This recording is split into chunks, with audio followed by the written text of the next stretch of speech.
Good afternoon to all of you. Today we discuss CPU scheduling and scheduling criteria, जिसमें हम उसके basic concept के बारे में पढ़ेंगे, शेड्यूलिंग क्राइटेरिया के बारे में पढ़ेंगे। सबसे पहले हम देखते हैं कि बेसिक कॉन्सेप्ट क्या है। जब हम CPU शेड्यूलिंग और CPU शेड्यूलिंग के क्राइटेरिया की बात करते हैं तो उसका बेसिक कॉन्सेप्ट ये है कि हम ये चाहते हैं कि हमारा जो CPU है मैक्सिमम यूटिलाइज हो, और इसका जो मैक्सिमम यूटिलाइजेशन हम किसके साथ करते हैं? मल्टी प्रोग्रामिंग के साथ। जब हम उसके बेसिक कॉन्सेप्ट की बात करते हैं तो CPU और इनपुट आउटपुट बस साइकिल, इन दो चीजों की बात होगी। तो प्रोसेस जो भी एग्जीक्यूट होती है वो consists of a cycle of CPU execution and input output wait, जिसमें CPU का जो बर्स्ट टाइम है हम उसको डिस्ट्रीब्यूट भी करते हैं।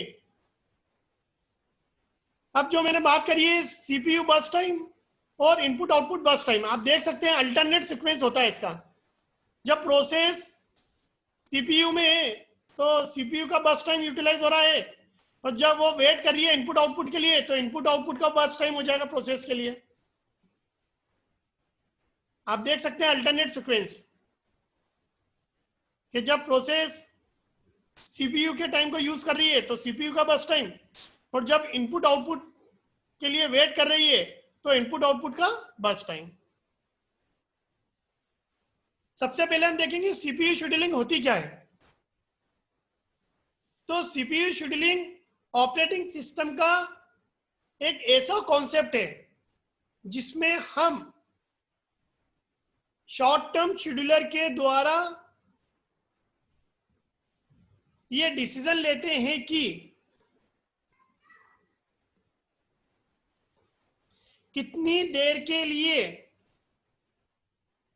किस प्रोसेस को कब CPU अलोकेट किया जाए।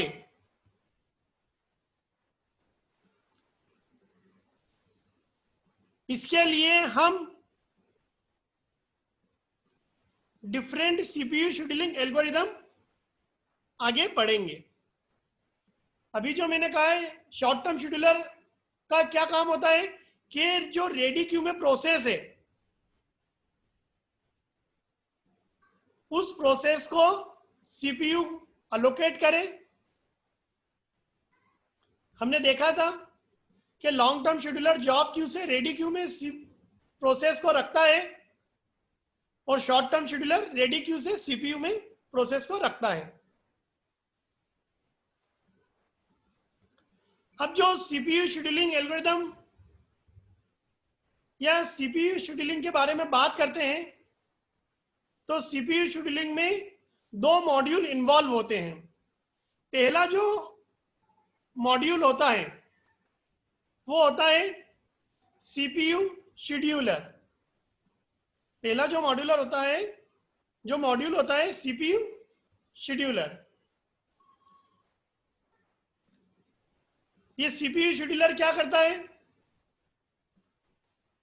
ये CPU शेड्यूलर जो पहला मॉड्यूल है CPU शेड्यूलिंग का, जिसमें शॉर्ट टर्म शेड्यूलर के द्वारा ये डिसीजन लिया जा रहा है कि किस प्रोसेस को कितनी देर के लिए कब CPU अलोकेट किया जाए। जो डिसीजन होता है प्रोसेस का switches from running to waiting, running to ready, waiting to ready and then terminate. अब क्या होगा, जो पहली और जो फोर्थ नंबर पर हमारी पॉइंट है वो जनरली नॉन प्रीएम्प्टिव को सपोर्ट करते हैं, और नॉन प्रीएम्प्टिव की जो CPU शेड्यूलिंग एल्गोरिदम है वो कौन सी हम पढ़ेंगे? First come first serve and shortage of first. इसके अलावा जो शेड्यूलिंग एल्गोरिदम है जिनको हम बोलते हैं प्रीएम्प्टिव, इन दोनों में डिफरेंस मैं अभी आपको बताता हूं। प्रीएम्प्टिव में राउंड रॉबिन और शॉर्टेस्ट रिमेनिंग टाइम फर्स्ट आते हैं। अब जब हमने प्रीएम्प्टिव और नॉन प्रीएम्प्टिव की बात करी है, तो प्रीएम्प्टिव में क्या होता है? तो प्रीएम्प्टिव सीपीयू शेड्यूलिंग ऐसी एल्गोरिदम है जिसमें एक बार जब सीपीयू को प्रोसेस अलोकेट कर दी है और उसके बाद हायर प्रायोरिटी की प्रोसेस आती है, तो हम सीपीयू का कंट्रोल प्रीइम्प्ट कर सकते हैं। प्रीइम्प्ट का मतलब है छीन सकते हैं, सीपीयू का कंट्रोल छीन सकते हैं। अब क्या होता है, जब कोई हाई प्रायोरिटी की प्रोसेस आई और हाई प्रायोरिटी की प्रोसेस की वजह से जो करंट प्रोसेस है उसको हमने सस्पेंड करा, ओके, तो क्या होगा, यहां पर एक समस्या आ सकती है। जो लो प्रायोरिटी की प्रोसेस है उसको सीपीयू तब तक नहीं मिलेगा जब तक कि हाई प्रायोरिटी की प्रोसेस उसको सीपीयू अलोकेट नहीं करने दे, या हाई प्रायोरिटी की प्रोसेस पूरी एग्जीक्यूट नहीं हो जाती है। इस तरह की समस्या को हम स्टारवेशन भी कहते हैं। तो स्टारवेशन अकर होता है इन प्रीएम्प्टिव शेड्यूलिंग एल्गोरिदम में, क्योंकि लोअर प्रायोरिटी की प्रोसेस को वेट करना पड़ता है हायर प्रायोरिटी की प्रोसेस के कंप्लीशन के लिए, जो कि इनफाइनाइट भी हो सकता है। इसको हम स्टारवेशन कहते हैं।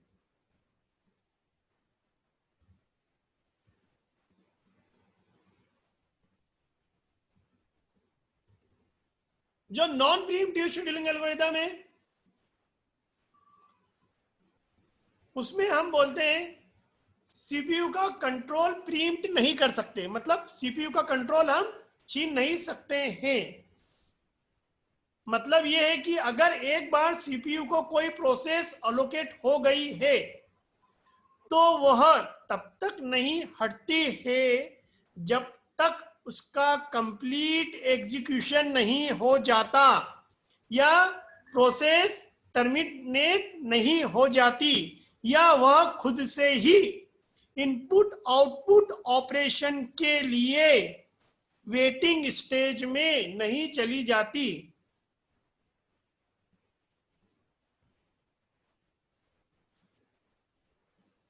इसमें प्रोसेस अपने आप ही सीपीयू को छोड़ेगी। सीपीयू को छोड़ेगी मतलब सीपीयू को रिलिंक्विश करेगी। अब जो नॉन प्रीएम्प्टिव शेड्यूलिंग एल्गोरिथम है उसमें भी स्टारवेशन की समस्या आ सकती है। क्यों? If the process running as long burst time then the process with lower burst time will starve. Wait करना पड़ेगा। तो प्रीएम्प्टिव और नॉन प्रीएम्प्टिव शेड्यूलिंग एल्गोरिथम में फर्क क्या होता है?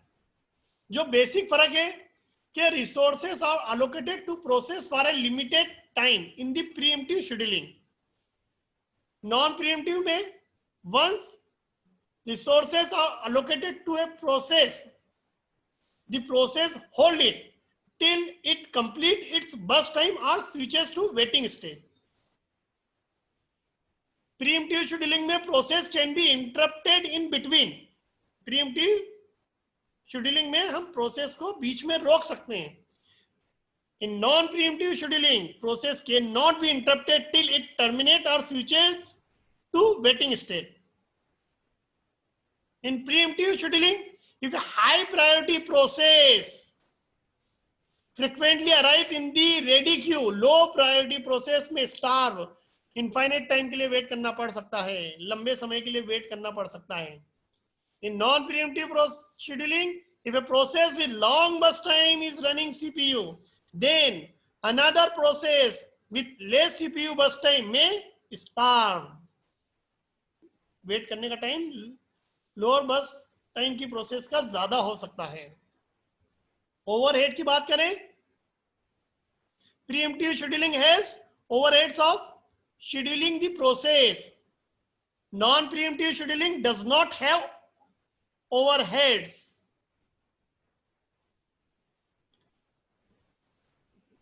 Pre-emptive scheduling is flexible, non preemptive scheduling is rigid. मतलब वो बोल रही है जब तक एक प्रोसेस सीपीयू में अपना कंप्लीट एग्जीक्यूशन नहीं कर लेगी तब तक मैं सीपीयू को नहीं छोड़ूंगी, वाड़ा गई ये प्रोसेस भैया। कॉस्ट की बात करते हैं तो pre-emptive scheduling is cost associative, मतलब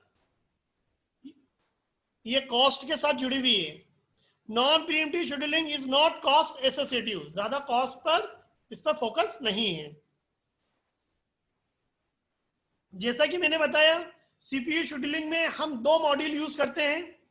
पहला मॉड्यूल तो हमने देख लिया है, कौन सा मॉड्यूल देखा है हमने?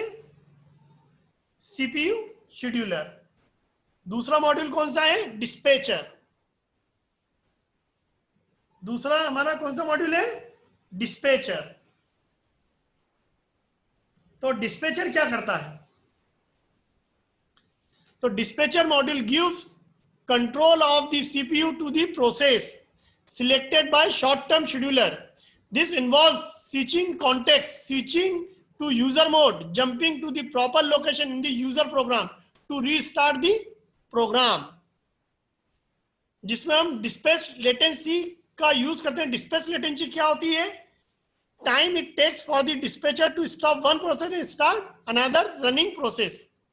एक प्रोसेस को स्टॉप करना और दूसरी रनिंग प्रोसेस को स्टार्ट करना।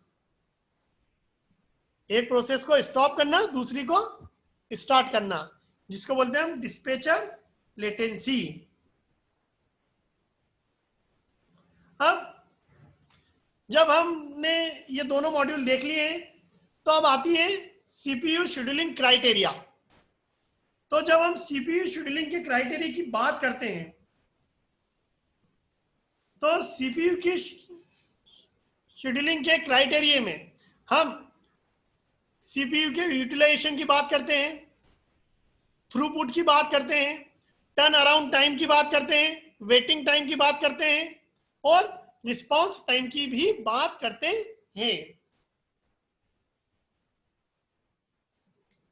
तो सीपीयू शेड्यूलिंग क्राइटेरिया में हम क्या बोल रहे हैं? कौन कौन से ऐसे फैक्टर हैं जिन्हें हम ध्यान रखते हैं सीपीयू शेड्यूलिंग एल्गोरिथम को सिलेक्ट करने के लिए, जिससे कि हमारा सीपीयू का यूटिलाइजेशन मैक्सिमम हो,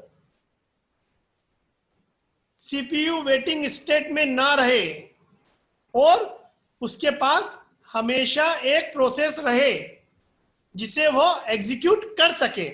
इसलिए हम सीपीयू शेड्यूलिंग के क्राइटेरिया को पढ़ रहे हैं। पहला क्राइटेरिया क्या है हमारा? CPU utilization. पहला है CPU utilization, keep the CPU as busy as possible. इसका मतलब है सीपीयू यूटिलाइजेशन 0 से 100% तक हो सकता है। जनरली सीपीयू का यूटिलाइजेशन होता है, जनरली सीपीयू का यूटिलाइजेशन 40 से 90% तक वेरी कर सकता है इन दी ऑपरेटिंग सिस्टम।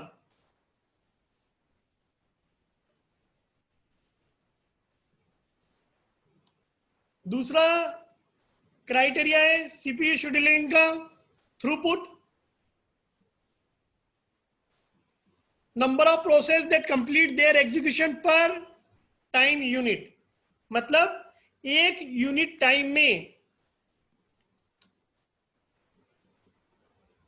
कितनी number of process CPU execute करता है वह उसका थ्रूपुट कहलाता है। जैसे कि 1 मिलीसेकंड में सीपीयू में 3 प्रोसेस एग्जीक्यूट हो रही हैं, तो उसका थ्रूपुट 3 होगा। अगर 1 मिलीसेकंड में सीपीयू में 5 प्रोसेस एग्जीक्यूट हो रही हैं तो उसका थ्रूपुट 5 मिलीसेकंड होगा। तो हमारा थ्रूपुट क्या होना चाहिए? ज्यादा होना चाहिए, मतलब नंबर ऑफ प्रोसेस ज्यादा से ज्यादा एग्जीक्यूट होना चाहिए सीपीयू के द्वारा। तीसरा जो हमारा क्राइटेरिया आता है सीपीयू शेड्यूलिंग का, turn around time, amount of time to execute a particular process. मतलब एक बार जब हमने प्रोसेस दे दी रन करने के लिए, तो उसके बाद प्रोसेस कितना टाइम लेगी।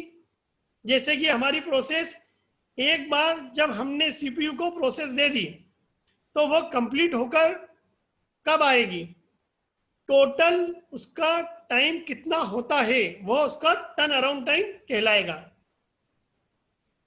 मतलब मान के चलिए कि जो प्रोसेस है जॉब क्यू से रेडी क्यू में जा रही है, उसका टाइम T1 है, रेडी क्यू से सीपीयू के पास जा रही है तो टाइम T2 है, सीपीयू से वेटिंग में जा रही है टाइम T3 है, वेटिंग से रेडी के पास आ रही है टाइम T4 है, और रेडी से फिर सीपीयू के पास जा रही है टाइम T5 है, और फिर टर्मिनेट हो रही है। तो T1 plus T2 plus T3 plus T4 plus T5 is equal to turn around time, total time जो प्रोसेस को एग्जीक्यूट करने के लिए लगा। जो हमारा फोर्थ नंबर का क्राइटेरिया है सीपीयू शेड्यूलिंग का, waiting time, amount of time a process has been waiting in the ready queue. Process को सीपीयू के लिए जो वेट करना पड़ता है उसे हम वेटिंग टाइम कहते हैं। जो प्रोसेस हमारी रेडी क्यू से सीपीयू में जाने के लिए तैयार है, तो amount of time a process has been waiting in the ready queue for the CPU. Next criteria है response time for CPU scheduling. जब हमने प्रोसेस सीपीयू को दे दी तो उसको जो एग्जीक्यूशन में टाइम लग रहा है और इंटरमीडिएट रिजल्ट आ रहे हैं, और उसके बेसिस पर वह हमें पहले रिस्पांस कौन सा दे रहा है, उस पहले रिस्पांस को हम या पहले रिजल्ट टाइम को हम कहते हैं रिस्पांस टाइम। ये जो रिस्पांस टाइम है हम कहाँ यूज करते हैं?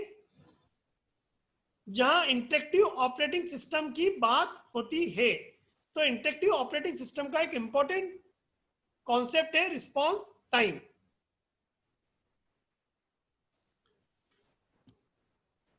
तो सीपीयू का यूटिलाइजेशन हम क्या बोलते हैं? ज्यादा होना चाहिए, थ्रूपुट ज्यादा होना चाहिए, टर्न अराउंड टाइम कम होना चाहिए, वेटिंग टाइम कम होना चाहिए, रिस्पांस टाइम कम होना चाहिए।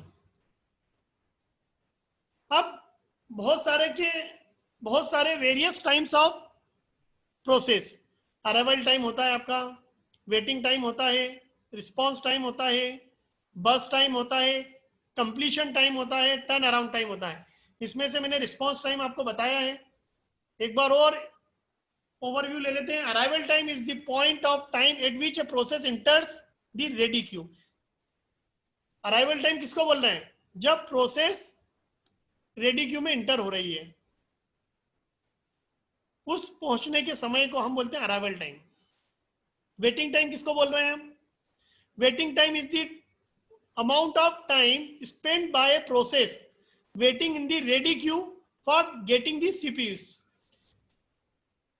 वेटिंग टाइम उस टाइम को बोल रहे हैं हम कि प्रोसेस रेडी क्यू में है और वो सीपीयू के अलोकेट होने का इंतजार कर रही है। तो वेटिंग टाइम निकालने के लिए हम क्या करते हैं? टर्न अराउंड टाइम में से बस टाइम को माइनस कर देते हैं। अब नेक्स्ट क्वेश्चन आता है बस टाइम क्या होता है, तो अभी मैं आपको बस टाइम भी बताऊंगा।